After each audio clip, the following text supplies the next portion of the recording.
This is union budget 2021-22।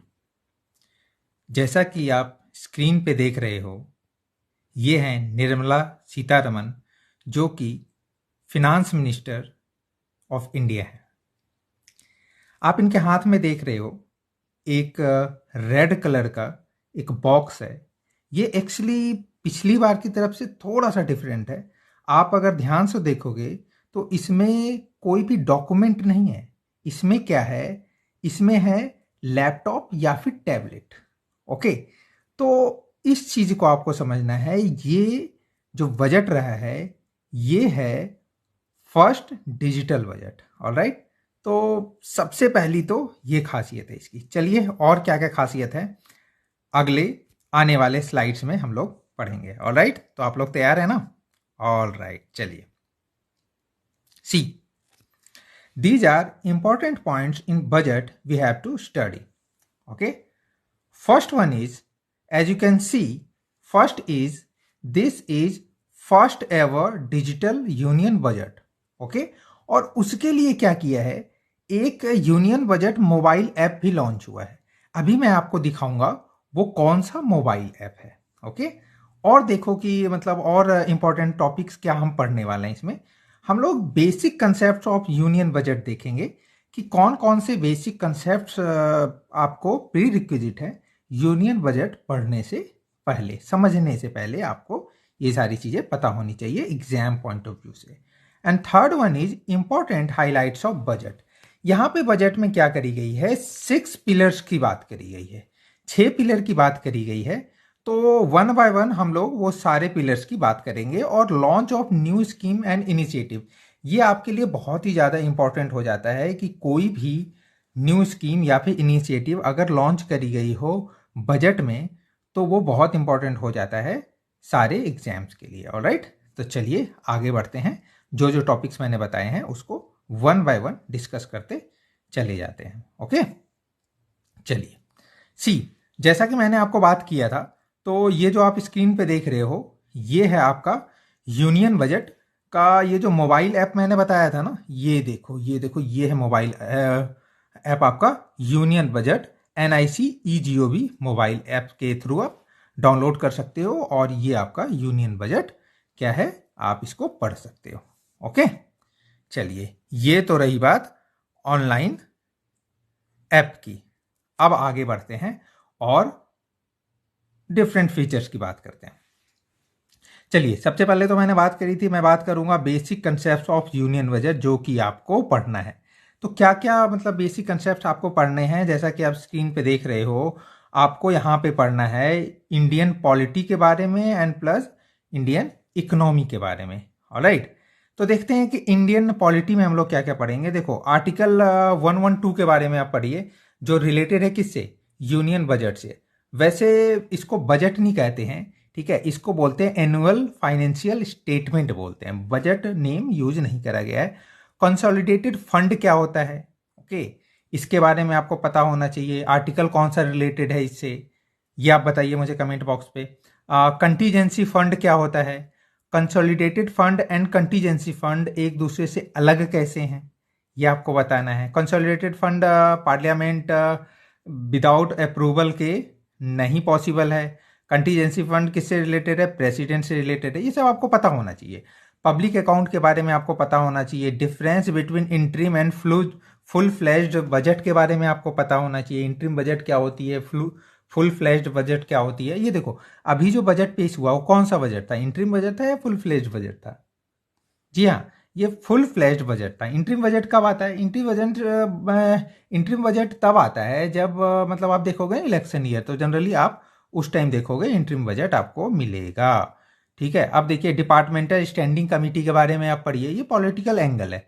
और stages in passes of budget. Okay, तो इन सब चीजों पे आपकी नजर होनी चाहिए जब आप पढ़ रहे हो। ऑलराइट, अब हम चलते हैं इकोनॉमी की तरफ चलते हैं। इकोनॉमी में देख लेते हैं कि इकोनॉमी में क्या क्या पढ़ना है। ऑलराइट, तो चलिए इकोनॉमी में देख लेता हूं, इकोनॉमी में क्या क्या पढ़ेंगे। देखो, इकोनॉमी की अगर मैं बात करूं तो आप पढ़ सकते हो components of revenue and capital account के बारे में आप पढ़ोगे। वेरियस डेफिसिट के बारे में आप पढ़ोगे। ओके, आपको पढ़ना चाहिए इन सब के बारे में अलग से, एफआरबीएम एक्ट के बारे में। ओके, ये फिजिकल स्टिमुलस क्या होता है, फिजिकल कंसोलिडेशन क्या होता है, और भी कई terms like tax buoyancy, tax elasticity, ये सारे टॉपिक्स ना आपको वेल एंड क्लियर होने चाहिए। ऑलराइट, ये प्री रिक्विजिट है आपके बजट को जानने से पहले। ऐसा नहीं आप समझ नहीं सकते, लेकिन प्रॉपर क्लैरिटी अगर आप एग्जाम पॉइंट ऑफ व्यू से देख रहे हो ना, तो आपको ये क्रिस्टल क्लियर आइडिया इससे पहले आपको होना चाहिए। ऑलराइट, तो इसके बाद हम लोग चलते हैं, आगे बढ़ते हैं और देखते हैं कि और क्या चीज़ें हम लोगों को जाननी चाहिए। ऑलराइट, ये मैंने बेसिक ओवरव्यू दे दिया, इसके बारे में मैंने ज़्यादा कुछ बताया नहीं। अगर आप चाहते हो इसके बारे में भी मैं वीडियो ले लूँ, लाइक इंडियन पॉलिटी के बारे में मैं मतलब ये सारे टॉपिक जो मैंने बताए हैं इसको मैं एक्सप्लेन करूँ, तो आप मुझे बताइए, मैं किसी एक लेक्चर में एक्सप्लेन करके ले आ जाऊँगा। या फिर इकोनॉमिक टर्म्स, ये सारे टर्म्स जो मैंने बताए इसके बारे में अगर आप चाहते हो, ठीक है, तो मैं वीडियो लेकर के आ जाऊँगा। अदरवाइज आप किसी भी यूट्यूब चैनल में जा करके ये सारे टर्म्स ना आप टाइप करिए और देखिए, आपको वो सारी चीज़ें मिल जाएंगे। ऑलराइट, जैसा आप फील फ्री करो, मुझे बताइए आप, ठीक है, कमेंट करके बताइए। नेक्स्ट चलते हैं और देखते हैं कि और क्या क्या चीज़ें हमारे लिए। देखो, अगर आप एग्जाम पॉइंट ऑफ व्यू से पूछो मुझसे, तो ये सारी चीज़ें आपके लिए बहुत इंपॉर्टेंट हो जाती है। जैसे रिसिट, तो रिसिट में आपको क्या करना है कि ट्रेंड्स इन टैक्स रिसिट के बारे में, ट्रेंड कैसा रहा है, ठीक है, पिछले साल से अब साल का, मतलब आप ट्रेंड देखो। टैक्स जीडीपी रेशो कैसा है, ठीक है, ये आप जानने की कोशिश करो। जब भी आप बजट इकोनॉमिक सर्वे देखो ना, तो ये सारी चीज़ें आपको ध्यान में रखनी चाहिए। Share of direct and indirect taxes कितनी रही है, ठीक है, तो ये सारी चीज़ों पे आपकी बारीकी नज़र होनी चाहिए। Okay, share of different taxes, okay, तो ये सारी चीज़ें आपको रिसिट के अंदर पता होनी चाहिए। इसी तरीके से अगर मैं एक्सपेंडिचर की बात करूं कि ट्रेंड इन कैपिटल एक्सपेंडिचर कितना है, ये कंपोजिशन ऑफ है, मतलब एक्सपेंडिचर कितना है, ये सारी चीज़ों पे आपका नज़र होना चाहिए। मैं वो सारी चीज़ें बता रहा हूँ जिसपे कि जनरली सवाल पूछे जाते हैं। ओके, तो इन सब चीज़ों पे आपको क्या करना है, एक बारीकी नज़र रखनी है कि ये कितना है, ठीक है। एक ट्रेंड एनालिसिस आपको बिल्कुल होना चाहिए। डेफिसिट के बारे में हम आप लोगों को पता होना चाहिए कि major deficit like fiscal deficit, revenue deficit, ठीक है ना, तो इन सब के बारे में आपको पता होना चाहिए। Sources of financing fiscal deficit, ठीक है, तो इन सब के बारे में पता होना चाहिए। डेट के बारे में अगर पढ़ूँ तो फिर debt position of government, government का डेट मतलब कितना है, और मतलब किस टाइप का डेट ज़्यादा है, एक्सटर्नल डेट ज़्यादा है या इंटरनल डेट ज़्यादा है। देखो, ये यूपीएससी में पूछा भी गया था जनरली, ठीक है। तो आपको इसको क्या करना है, बहुत ही ढंग से मतलब इसको तैयार करना है, एक चार्ट बनाना है। ये सारी चीज़ें जो मैंने दे रखी है ना, इसके लिए आपको करना क्या है, आप एक चार्ट बनाइए और चार्ट बना करके वो सारे वैल्यूज लिखिए और ट्रेंड एनालिसिस आप करिए। एक पेज में पॉसिबल है ये सारी चीज़ें ना, जितना मैंने आपको लिख रखा है बस इस पे आप फोकस करिए। एक पेज पे पॉसिबल है, आप एक पेज पे ये सारी चीज़ें बनाने की कोशिश करिए। अगर आप बनाने में कामयाब हो जाते हो तो फिर मैं बता रहा हूँ कि इससे बाहर जनरली ट्रेंड एनालिसिस ये लोग, मतलब किसी भी एग्जाम में, मैं यूपीएससी की बात कर रहा हूँ, स्टेट लेवल की तो आप छोड़ दो, यूपीएससी में इवन इससे ऊपर, ठीक है, चीज़ें नहीं पूछी जाती हैं। Alright, next one is GDP growth rate. Okay, तो चलिए जीडीपी ग्रोथ रेट के बारे में बात करते हैं कि जीडीपी ग्रोथ रेट, देखो, trend in real and nominal GDP growth rate in last 5 to 10 years, ठीक है। जीडीपी ग्रोथ रेट के बारे में आपको देखना है 5 से 10 साल में कैसी रही है, ठीक है। एक ट्रेंड एनालिसिस ले लेनी है आपको कि जीडीपी घटा है, बढ़ा है, कितना घटा है, कितना बढ़ा है, ये सारी चीज़ें आपको देख लेनी है, ठीक है। तो मतलब nominal GDP and real GDP growth, ये इसके बारे में भी आपको क्लियर आइडिया होना चाहिए। ये जो सारे टर्म्स बता रहा हूँ ना, आपको ढंग से इन सब टर्म्स को कर लेना है। ये बेसिक्स हैं जो आपको पता होना चाहिए। फिर से मैं बता रहा हूँ कि आपको किसी भी चीज़ में प्रॉब्लम होती है, कमेंट बॉक्स पे मुझे बताइए। ये सारी चीज़ें भी अगर आप मतलब समझ रहे हो ना, जो मैं आपको टास्क दे रहा हूँ आप तो करने की कोशिश करिए। कोई डिफ़िकल्टी आती है तो मुझे बताइए। ऑलराइट, तो मैं एक गाइड की तरह आपको गाइड कर रहा हूँ, बता रहा हूँ आपको करना क्या चाहिए। ऑलराइट, नहीं होता है फिर मैं हूँ आपके साथ। ऑलराइट, नेक्स्ट चलते हैं। Yes, this one is budget at glance. That means यहाँ पे हम लोग डिस्कस करेंगे बजट की वो सारी चीज़ें जो कि डेटा में आपके लिए सबसे ज़्यादा इंपॉर्टेंट होने वाला है। तो आपको देखो, जब भी आप बजट की बात करोगे तो दो चीज़ों की बात करो आप।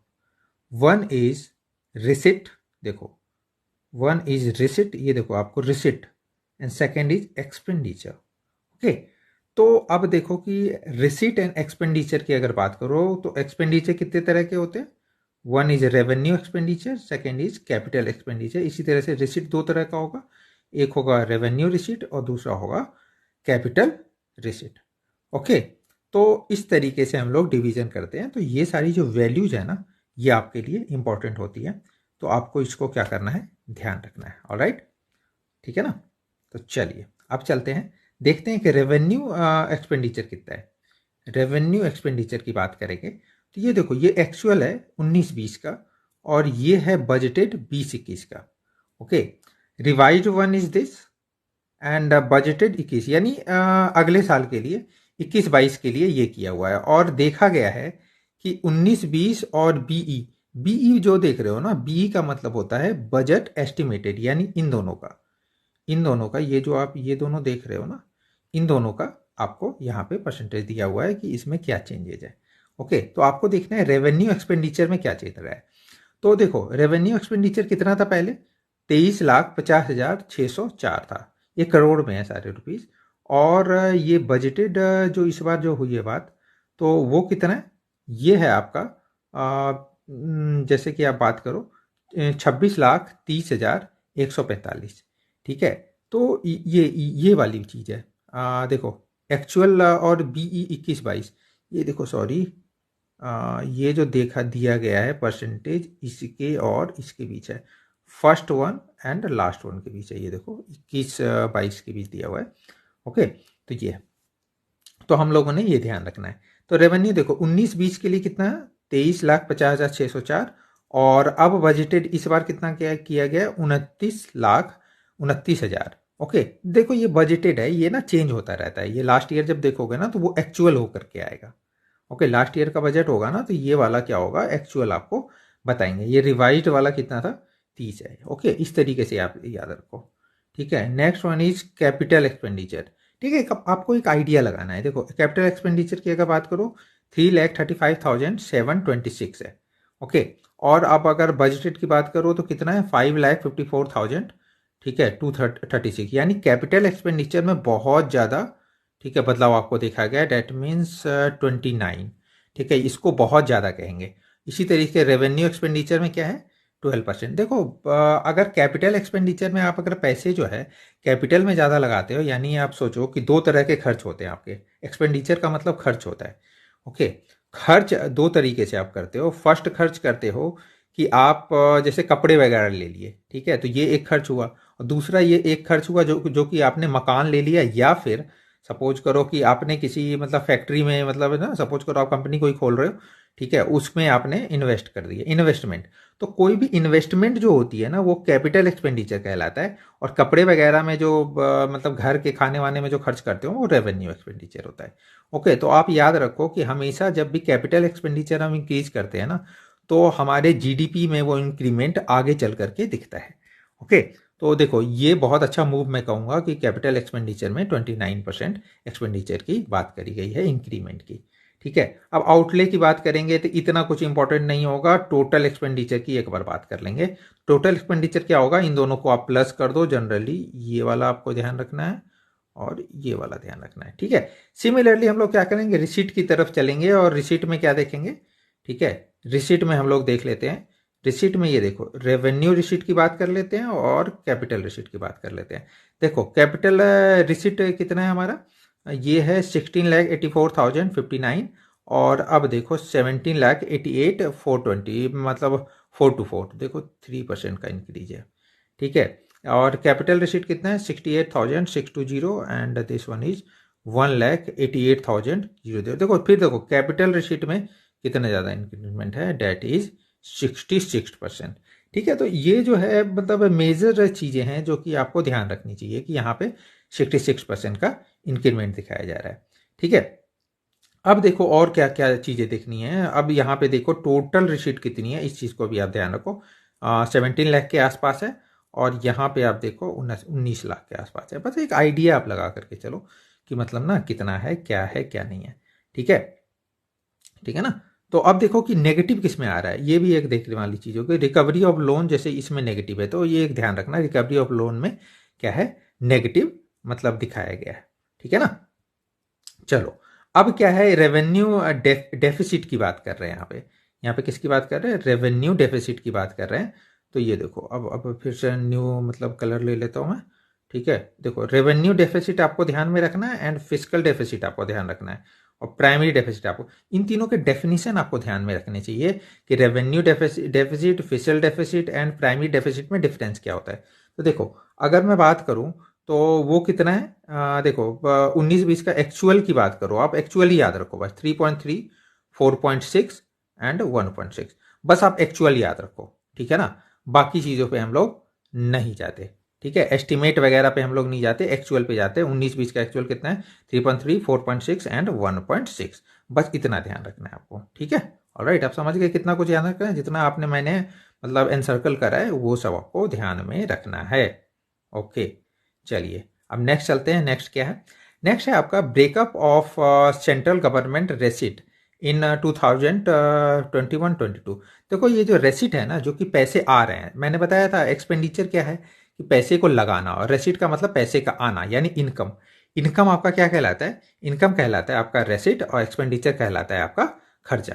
तो देखते हैं कि मतलब रेसिट हमारे पैसे कहाँ कहाँ से आ रहे हैं, ठीक है। ये देखो ग्रॉस टैक्स रेवेन्यू की अगर मैं बात करूं, वो मतलब एक्चुअल की बात करूं 19-20 के लिए, तो 20,10,059, ठीक है। और बजटेड कितना है नेक्स्ट के लिए, 22,17,059, ठीक है। इस तरीके का है कुछ, ठीक है। अब देखते हैं कि उनमें से मतलब ये चीजें क्या क्या है। देखो कॉरपोरेशन टैक्स, ठीक है, और जीएसटी, इन दोनों में मतलब ना कंपटीशन चलता रहता है, कभी मतलब कौन सा ज्यादा है। तो ये आप ध्यान रखो कि कौन सा ज्यादा है। ये देखो कौन सा ज्यादा हो गया फिर, मतलब देखो फर्स्ट नंबर पे आ गया आपका कौन सा, जीएसटी, और सेकंड पे आ गया आपका कॉरपोरेशन टैक्स, है ना। फर्स्ट पे आ गया आपका जीएसटी, सेकंड पे आपका कॉरपोरेशन टैक्स, और थर्ड पे है आपका कौन सा, थर्ड पे है आपका ये वाला, ठीक है, टैक्स ऑन इनकम। ओके, तो ये देखो यहाँ के एस्टिमेट से मैंने ध्यान में रखा है, ठीक है। यहाँ के एस्टिमेट कस्टम मतलब ये देखो, एक्साइज आता है आपके चौथे नंबर पे, ठीक है, कस्टम आता है आपके पांचवें नंबर पे, ठीक है। तो इस तरीके से आपको क्या करना है, इसको मतलब नंबरिंग में लगा लेना है कि मतलब नंबर 1 पे क्या है, नंबर 2 पे क्या है, इस तरीके से, ठीक है ना, एक्चुअल वाले में। ऑल राइट, तो बस इतना ही ध्यान रखना है इसमें। ऑल राइट, अब देखो और क्या चीज़ें इंपॉर्टेंट होंगी, ठीक है। एक बार डिस इन्वेस्टमेंट को आप ध्यान में रख लो कि डिस इन्वेस्टमेंट कितना है, ठीक है। तो एक्चुअल वाला ये है 50,314, और दूसरा जो आपको ध्यान में रखना है, वो आपको ध्यान में रखना चाहिए कौन सा, जो कि मिट गया है, वो देखो अभी मैं ला करके देता हूँ आपके लिए, ठीक है। ये देखो ये वाला, ठीक है, 175,000, देखो कौन कौन सा आपको ध्यान रखना है, डिस इन्वेस्टमेंट, और एस्टिमेटेड कितना है 1,75,000, ठीक है ना। तो ये सारी चीज़ें आपको, और टोटल रिसीट आप ध्यान रख लो, ये है 26 लाख एंड 34 लाख, ठीक है ना। चलो ये तो ऑलरेडी आपने देख लिया होगा, मतलब प्रीवियस स्लाइड में देखो, ये आप टोटल रिसीट पे अगर आप जाओ तो ये देखो टोटल रिसीट कितना है, 17, 22, 16, 19, ठीक है ना। और यहाँ पे आप जाओगे, विदाउट बोरोइंग है ये, ठीक है, ये है क्या है, विदाउट बोरोइंग, ठीक है ना, ठीक है। और यहाँ पे है इंक्लूडिंग बोरोइंग, ऑलराइट। तो इस तरीके से, ठीक है ना। चलिए अब आगे बढ़ते हैं। Yes, these are 6 pillars of union budget 2021-22, ये बहुत इंपॉर्टेंट है आपके लिए, तो ये मैं आपको बता देता हूं कि ये 6 पिलर्स हैं कौन कौन से।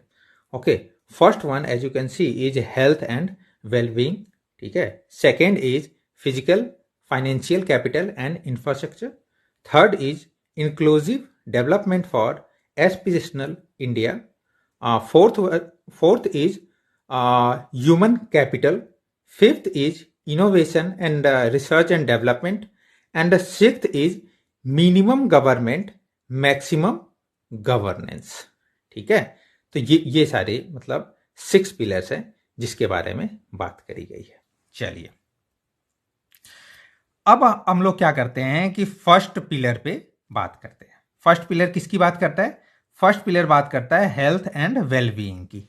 ओके चलिए हेल्थ एंड वेलबींग की बात करते हैं। आप देखिए कि कितने करोड़ आउटले करेगा। ये देखो हेल्थ एंड वेलबींग पे आप ध्यान रखना कि इस साल जो मतलब बजट पेश हुआ है उसमें कितना करा गया है, 2,23,846 करोड़। ठीक है, इतने रुपीज कितने आउटले करे गए हैं। और पिछले साल कितना था ये 94,452। देखो कितना ज्यादा है पिछले साल से। ठीक है, दोगुने से भी ज्यादा है जनरली। ओके, तो आप देखोगे ये कितना इंक्रीज है, लगभग 137% इंक्रीज है। तो क्वेश्चन इस तरीके से आ जाएगा कि मतलब हेल्थ में जो इंक्रीज हुआ है वो 100% से भी ज्यादा हुआ है। तो स्टेटमेंट क्या हो जाएगा, करेक्ट हो जाएगा। आप सोचोगे 100% से ज़्यादा तो मुश्किल है। ठीक है, लेकिन यहाँ पे 137% किया है, यानी डबल से भी ज़्यादा। ठीक है, ग्रोथ देखी गई है मतलब पैसे में। ठीक है, ओके। चलिए अब बात करेंगे हेल्थ एंड वेलबींग में भी बात करेंगे कि मतलब पर्टिकुलर होकर के वैक्सीन की बात करेंगे, हेल्थ सिस्टम की बात करेंगे, न्यूट्रिशन की बात करेंगे। फिर से हेल्थ सिस्टम 2 बार लिख दिया है, ओके कोई नहीं। और बात करेंगे universal coverage of water supply की बात करेंगे, स्वच्छ भारत एंड स्वस्थ भारत की बात करेंगे, क्लीन एयर की बात करेंगे, और बात करेंगे स्क्रैपिंग पॉलिसी की। ठीक है, ये है आपकी स्क्रैपिंग पॉलिसी की बात करेंगे। ठीक है, स्क्रैपिंग पॉलिसी में ज़्यादा कुछ इंपॉर्टेंट है नहीं। ठीक है, चलिए तो वन बाय वन सबको देख लेते हैं क्या कुछ चीज़ें हैं। First is vaccine. वैक्सीन के बारे में क्या बात करेंगे, देखो कोविड-19 वैक्सीन की बात करेंगे। ठीक है, तो कितना मतलब आउटले मतलब उसके लिए लगाया गया है, ₹35,000 उसके लिए मतलब दिया गया है। ओके, और मेड इन इंडिया। ठीक है, न्यूमोकोकल वैक्सीन, ये नेम आप याद रखना। ठीक है, न्यूमोकोकल वैक्सीन। ठीक है ना, इसके बारे में आप याद रखना नेम। ठीक है, यह है made in India vaccine. Next is health system. बस आपको ना एक ओवरव्यू रखना है, ज़्यादा इसके पीछे ना आपको टाइम वेस्ट नहीं करना, एक ओवरव्यू रखना है। स्कीम के नेम याद रखने हैं, उससे रिलेटेड चीज़ें आपको पता होनी चाहिए। एक न्यू स्कीम आई है, वो कौन सी स्कीम है, वो है पीएम आत्मनिर्भर स्वस्थ भारत योजना। ओके, नेक्स्ट है आपका national institution for one health. ठीक है, इन दोनों की बात करी गई है। ओके, चलिए न्यूट्रिशन की बात करते हैं। तो न्यूट्रिशन में अगर मैं बात करूं तो पोषण 2.0 की बात करी गई है। ठीक है, पोषण अभियान के बारे में आपको पता है। ठीक है, तो उसी का अगला वर्जन 2.0 मतलब लॉन्च किया गया है to strengthen nutritional content delivery outreach and outcome के बारे में। राइट, चलिए मैं बहुत ही फास्ट जा रहा हूँ, मतलब इसलिए क्योंकि ना मैं चाह रहा हूँ कि आपका टाइम किल ना हो और बेसिक बेसिक चीज़ें जो इंपॉर्टेंट चीज़ें हैं वो आप कम टाइम में कवर कर सको। राइट, चलिए हेल्थ एंड वेलबींग में और भी चीज़ें हैं। ठीक है, तो उसको भी देखते हैं कि हेल्थ एंड वेलबींग में और क्या चीज़ें हैं। तो देखो universal coverage of water supply, उसमें आप बात करोगे जल जीवन मिशन अर्बन की। ठीक है, 2.86 crore house hold tap connection की बात करी गई है। किसमें, बजट में। स्वस्थ भारत स्वच्छ भारत, उसमें किसकी बात करी गई है, उसमें बात करी गई है अर्बन स्वच्छ भारत मिशन 2.0। देखो मतलब स्वच्छ भारत मिशन पहला जो था, आप ये बताओ कि स्वच्छ भारत मिशन लॉन्च कब हुआ था। आप देखो स्वच्छ भारत मिशन जो है ना वो गांधी जयंती था ना। ठीक है, उस दिन लॉन्च हुआ था। आप ईयर बताइए मुझे। ठीक है, कमेंट सेक्शन में मुझे ईयर बताइए कि कब लॉन्च हुआ था। ओके, चलिए उससे रिलेटेड चीज़ें आप यहाँ पे देख सकते हो, जैसे गार्बेज प्लास्टिक ये सारी चीज़ें हैं ना, मैनुअल मतलब वेस्ट जो है ना। ठीक है, तो मतलब उसका सेग्रीगेशन कैसे करेंगे, मतलब बायो रेमेडिएशन की भी बात करी गई है। ठीक है, तो ये सारी चीज़ें क्या है 2.0 में है। क्लीन एयर की भी बात करी गई हेल्थ एंड वेलबींग में। ठीक है, तो क्लीन एयर में क्या है, मतलब वो एयर पोल्यूशन को टैकल करने के लिए 2,217 करोड़ रुपए दिए गए हैं। ठीक है, 42 मतलब अर्बन सेंटर्स के लिए। ओके, चलिए ये था आपका हेल्थ एंड वेलबींग। ओके, अब आगे चलते हैं। नेक्स्ट इज, आप देखोगे फर्स्ट आपका हेल्थ एंड वेलबींग कंप्लीट होता है। सेकेंड अब चलते हैं physical and financial capital and infrastructure के बारे में। इसमें ढेर सारी चीजें होंगी, वन बाय वन सारी चीजों को हम लोग क्या करेंगे, कवर करते चलेंगे। देखते हैं क्या क्या चीजें। First one is production linked incentive scheme, PLI बोलते हैं उसको। ठीक है, तो वो किसके लिए है, प्रोडक्शन लिंक्ड इंसेंटिव स्कीम किसके लिए, to create and nurture manufacturing global champions for Atmanirbhar Bharat. Okay, तो उसके लिए है पीएलआई स्कीम। टेक्सटाइल्स की बात करें तो टेक्सटाइल्स की बात करें तो एक मित्रा स्कीम है। आपसे पूछ लिया जाएगा कि मित्रा स्कीम किससे रिलेटेड है, तो मित्रा स्कीम किससे रिलेटेड है, टेक्सटाइल से रिलेटेड है। और वो उसका मतलब फुल फॉर्म आप देखोगे तो क्या है, मेगा इन्वेस्टमेंट टेक्सटाइल पार्क्स। ठीक है ना, आप अब समझ गए कि मतलब ये टेक्सटाइल पार्क के बारे में बात चल रही है। ठीक है, फिर हम क्या करते हैं, इंफ्रास्ट्रक्चर की बात करते हैं। तो सबसे फेमस आपको नाम तो पता ही होगा, नेशनल इंफ्रास्ट्रक्चर पाइपलाइन की बात करी गई। देखो ये पहले लॉन्च हो चुका है तो वही है, इसमें कुछ पैसे और आउटले करे गए तो उसकी बात करी गई है। ठीक है ना, चलिए पेट्रोलियम एंड नेचुरल गैस की बात करेंगे तो आप एक स्कीम का नाम बताइए, बिना सोचे आप बता सकते हो कि उज्ज्वला स्कीम की बात करेंगे। अब वो क्या करेगा, 1 करोड़ मोर बेनिफिशियरी को और ऐड करने की बात करी गई है। ऑलराइट, नेक्स्ट, अभी physical and financial capital and infrastructure की बात और करेंगे, और किस किस चीज़ों पे काम हुआ है ये भी हम लोग बात करेंगे। देखो रोड एंड हाईवे इंफ्रास्ट्रक्चर अगर मैं बात करूं तो उसके लिए कौन सा योजना है, वो है आपका भारत माला परियोजना। ठीक है ना, बस आप ये याद रखो, ये देखो ये डाटा ना एक बार आप पढ़ लो। ठीक है, याद तो वैसे नहीं होगा लेकिन हाँ आपके नज़र से गुजर जाना चाहिए बस। ठीक है, ये भारत माला परियोजना के बारे में है। और कितने किलोमीटर की मतलब ये रोड लेंथ की है, 13,000 किलोमीटर लेंथ ऑफ रोड। ठीक है ना, ठीक है ना, कंस्ट्रक्शन की बात करी गई है। चलिए रेलवे इंफ्रास्ट्रक्चर पे आते हैं। तो मतलब फ्यूचर रेलवे के लिए, मतलब फ्यूचर रेडी रेलवे के लिए क्या आया है, national rail plan for India 2020। देखो यहाँ पे ईयर से आपको कंफ्यूज कर सकते हैं, तो 2020 आप ध्यान रखना। ठीक है, national rail plan for India railway infrastructure के लिए। Next one is power infrastructure. Power infrastructure के लिए देखो नेशनल हाइड्रोजन एनर्जी मिशन 2021-22 ये लॉन्च होने वाला है, जिसके बारे में बजट में बात करी गई है। Okay, port shipping and waterways की अगर मैं बात करूं तो पीपीपी मोड में, ठीक है, पीपीपी मोड में ऑपरेशन ऑफ मेजर पोर्ट्स की बात करी गई इसमें आपके बजट में। और बात कर लेते हैं डिस इन्वेस्टमेंट की बात करेंगे। ओके, डिस इन्वेस्टमेंट पे काफी ढेर सारी बात हुई है। देखो ₹1,75,000 करोड़ एस्टिमेट करा गया है। ठीक है, मतलब एस्टिमेट करा गया था कि मतलब ना ये डिस इन्वेस्टमेंट मतलब होनी है। ठीक है, तो अब देखिए स्ट्रेटेजिक डिस इन्वेस्टमेंट क्या होता है। स्ट्रेटेजिक डिस इन्वेस्टमेंट होता है कि जब मतलब ना कि गवर्नमेंट का शेयर, ऑलराइट, गवर्नमेंट का शेयर मतलब प्राइवेट शेयर से कम कर दिया जाए। ओके, तो लगभग 50% से थोड़ा सा नीचे, थोड़ा सा नीचे, इट्स नॉट लाइक कि मतलब वो 20% 10% आ जाएगा, थोड़ा सा नीचे कर लिया जाता है। क्योंकि उससे होता क्या है कि प्राइवेट पार्टिसिपेशन काफ़ी अच्छा देखा जाता है, और उसमें क्या होती है कि मतलब प्रॉफिट जो गवर्नमेंट को मिलने लग जाता है वो अच्छा खासा मिलने लग जाता है। और ये भी देखा जाता है कि मतलब जो वर्किंग पीपल होते हैं उनकी एफिशिएंसी में भी सुधार आता है। देखो ऐसा ना रिपोर्ट में आपको इकोनॉमिक सर्वे के जब आप रिपोर्ट देखोगे तो ऐसा कुछ आपको मिलेगा। तो देखो किस किस चीज़ों का है मतलब स्ट्रेटेजिक डिसइन्वेस्टमेंट किया गया है, ये सारे देखो लिस्ट हैं। BPCL, air India, shipping corporation है, आईडीबीआई बैंक, ये सारी चीज़ें।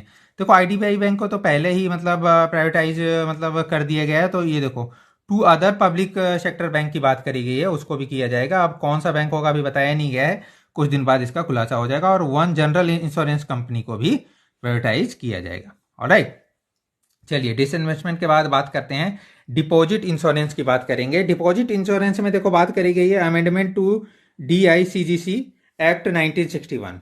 ठीक है ना, उसकी बात करी गई। उसके बाद सरफाइसी एक्ट की भी बात करी गई थी कि मतलब ना उसका जो है मतलब 50 लाख से 20 lakh for NBFC with minimum asset size of मतलब 100 करोड़ के लिए की मतलब बात करी गई है। ठीक है, प्रपोज किया गया है। फाइनेंशियल कैपिटल की बात करूं तो फाइनेंशियल कैपिटल की अगर बात करूं तो गिफ्ट सिटी की आप बात करोगे। ठीक है, तो मतलब ये देखो a single securities market code to evolve. ठीक है, एक single security market code evolve करा जाएगा ताकि मतलब फाइनेंशियल कैपिटल को, ठीक है, मतलब ईज किया जा सके। और गिफ्ट सिटी की भी बात करी गई है। ठीक है, वर्ल्ड क्लास गिफ्ट सिटी। चलिए next is inclusive development for aspirational India. Okay, inclusive development की अगर बात करें तो वहां पे हम बात करेंगे किसकी, वहां पे बात करेंगे एग्रीकल्चर की। ठीक है, ये रहा आपका एग्रीकल्चर। देखो एग्रीकल्चर में मतलब अभी काफी कुछ आप देख रहे हो। ठीक है, गहमा गहमी काफी है। तो इससे तो आपको प्रीलिम्स हो मेंस हो सब में क्वेश्चन आने की उम्मीद है। इसको इसलिए मैंने कुछ भी इसमें मिस नहीं करा है, सब कुछ आपको राइट डाउन यहाँ पे कर दिया है। ठीक है, तो देखिए एग्रीकल्चर में MSP at minimum 1.5 times of cost of production. ठीक है, एमएसपी कितने में मिलता है, वो मतलब 1.5 times of cost of production आपको मिलता है। ओके, यही होता है ना। अब देखो स्वामित्व जो स्कीम है, ठीक है, उसको एक्सटेंड कर दिया गया किसके लिए, मतलब ऑल स्टेट यूटीज के लिए एक्सटेंड कर दिया गया है। ठीक है ना, स्वामित्व स्कीम को। चलिए, एग्रीकल्चर क्रेडिट की बात करी गई है, टारगेट की बात करी गई है। ठीक है ना, तो ये आप देख लो। अब देखो रूरल इंफ्रास्ट्रक्चर डेवलपमेंट फंड में देखो ये रुपीज जो है ना, ठीक है, ये इतना इंपॉर्टेंट होगा नहीं आपके लिए, क्योंकि ऐसे ढेर सारी चीज़ें होती हैं। ठीक है, तो जो जो जहाँ जहाँ पे इंपॉर्टेंट होगा वो मैं ऑलरेडी आपको बता रहा हूँ। ठीक है, तो आप ये देख लो कि पिछले साल से इंक्रीज किया गया, कितना किया गया, बस एक नज़र आपको मार लेना चाहिए। Double the micro irrigation fund to 10,000 crore. Okay, operation green scheme, मतलब स्कीम को क्या किया गया है, to be expended to 22 perishable products. पहले ये क्या था देखो, तो ऑपरेशन ग्रीन स्कीम था ना, टॉप प्रोडक्ट के लिए था, TOP। ठीक है, T for tomato, O for onion and P for potato. ठीक है, टमाटर, प्याज और आलू के लिए। ओके, चलिए, around 1.68 crore farmer registered and rupees 1.14 lakh crore for trade value carried out through e NAM. E NAM आपको पता है ना, एग्रीकल्चर मार्केट के लिए ई नैम मतलब यूज किया गया है। ठीक है, APMC to get access of agriculture infrastructure fund. ठीक है, एग्रीकल्चर इंफ्रास्ट्रक्चर फंड की बात करी गई है। राइट, तो ये सारी चीजें बात करेंगे, वही सेम चीजें जो चल रही थी ना, उसमें थोड़ा बहुत क्या है इजाफा करते हुए, ठीक है, एग्रीकल्चर की बात करी गई है। ठीक है, तो आपको ध्यान क्या क्या रखना है इसमें, देखो MSP होता क्या है आपको, देखो आपको इसमें से अगर पढ़ने को बोला जाए तो आपको क्या कुछ पढ़ना चाहिए वो मैं आपको यहाँ पे बताता हूँ। ठीक है, ये देखो MSP क्या होता है ये आप पढ़ो, स्वामित्व स्कीम क्या है ये आप पढ़ो। ठीक है, ई नैम क्या है ये आप पढ़ो। ठीक है, ऑपरेशन ग्रीन स्कीम क्या है ये आप पढ़ो। ठीक है, तो जनरली मतलब रूरल इंफ्रास्ट्रक्चर डेवलपमेंट फंड के बारे में थोड़ा सा पढ़ लो, जनरली यही आपके लिए इंपॉर्टेंट है। ओके, APMCs के बारे में पढ़ो आप। ठीक है, तो ये सारी चीज़ें, मतलब ये मैं बेसिक बेसिक चीज़ें बता रहा हूँ, आपको बेसिक आइडिया होना चाहिए, रेदर देन इतना कुछ आपको जो क्वेश्चन पूछे जाते हैं ना, रेदर बेसिक्स ज़्यादा पूछे जाते हैं, रेदर देन कि ये जो आप डाटाज देख रहे हो ना वो कम होते हैं। जो डाटाज होते हैं वो जनरली मैं आपको फर्स्ट पेज में पहले ही बता दिया था। ओके, चलिए नेक्स्ट चलते हैं। Inclusive development for aspirational India. All right, तो यहाँ पे बात करी है फिशरीज एंड माइग्रेंट वर्कर्स, ठीक है ना, एंड लेबरर्स की।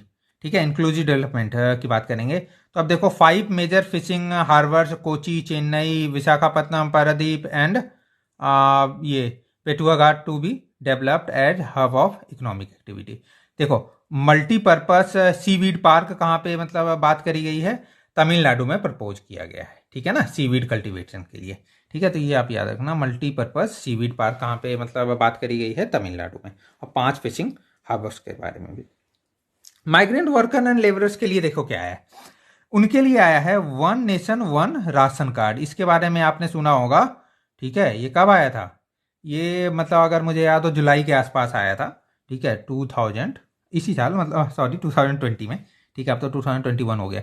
ओके, तो मतलब ये आप इसके इसमें क्या कर सकते हो कि आप कहीं पे भी हो, ठीक है, आपको राशन कार्ड मिल जाएगा। जरूरी नहीं है कि उसी स्टेट के हो तो मतलब वहां पे आपको राशन कार्ड मिलेगा। ठीक है, next is portal to collect information on unorganised labour force. ठीक है ना, एक पोर्टल बनाया गया है जिसमें अनऑर्गेनाइज्ड जो भी लेबर फोर्स है ना, ठीक है, उनके डाटा को कलेक्ट किया जाएगा। और जैसा कि आपको पता है कि 4 लेबर कोड्स की ऑलरेडी बात करी गई है, तो वो इम्प्लीमेंटेशन अंडरवे है।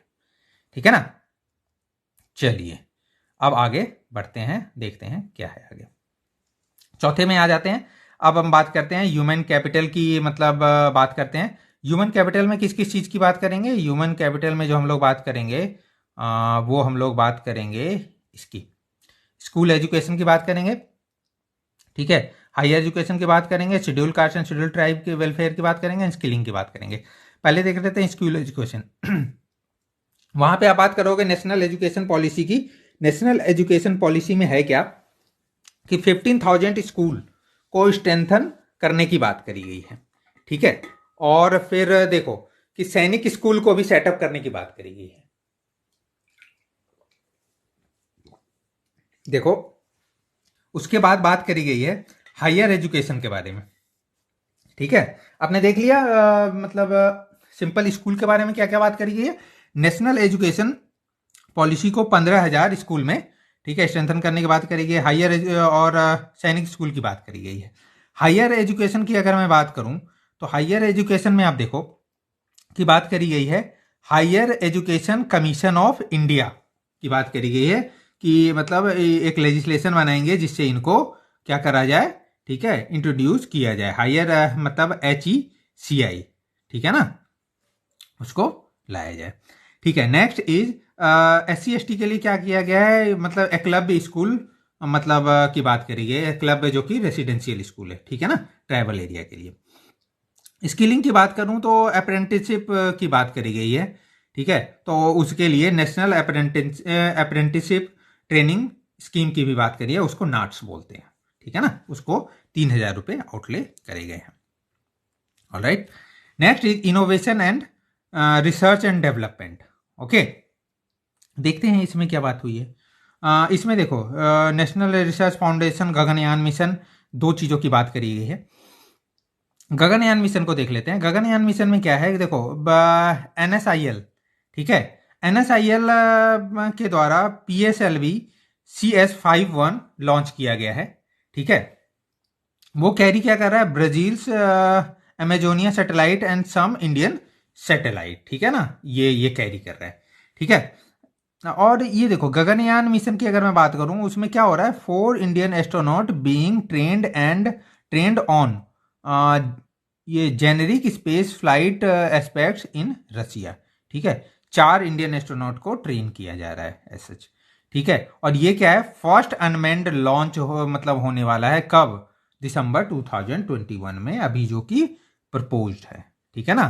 फर्स्ट अनमैन्ड लॉन्च होने वाला है, कौन सा, गगनयान मिशन। ओके, चलिए अब नेशनल रिसर्च फाउंडेशन की बात करें तो उसके लिए 50,000 करोड़ आउटले करे गए हैं 5 साल के लिए, ठीक है। किस लिए करा गया है कि मतलब ना ये जो मतलब रिसर्च इकोसिस्टम है ना उसको बढ़ावा देने के लिए, ठीक है। उसी में बात करी गई नेशनल लैंग्वेज ट्रांसलेशन मिशन, ठीक है, ठीक है ना। NTLM की बात करी गई है, NTLM to make governance and policy related knowledge available in major Indian languages, ठीक है ना।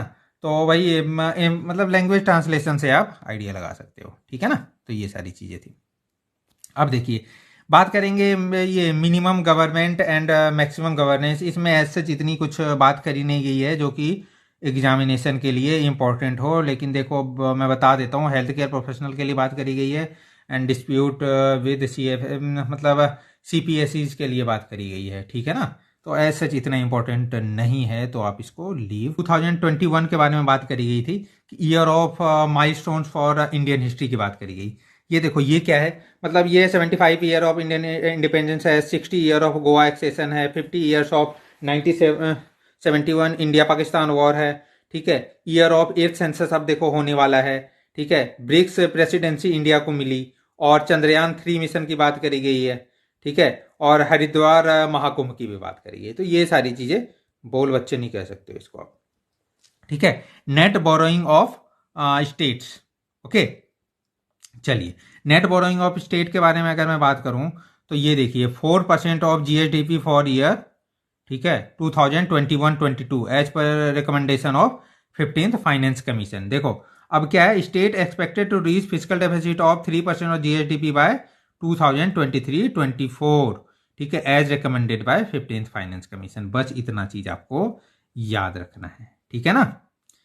GSDP का, ठीक है ना, ये 15th फाइनेंस कमीशन के अकॉर्डिंग 4% और 2023-24 में 3%, ठीक है ना, फिजिकल डेफिसिट की अगर बात करें।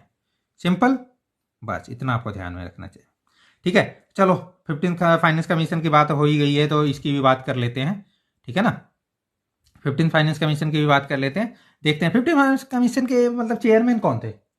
जी हाँ, वो NK सिंह थे। कौन थे, NK सिंह, ठीक है ना, एनके सिंह।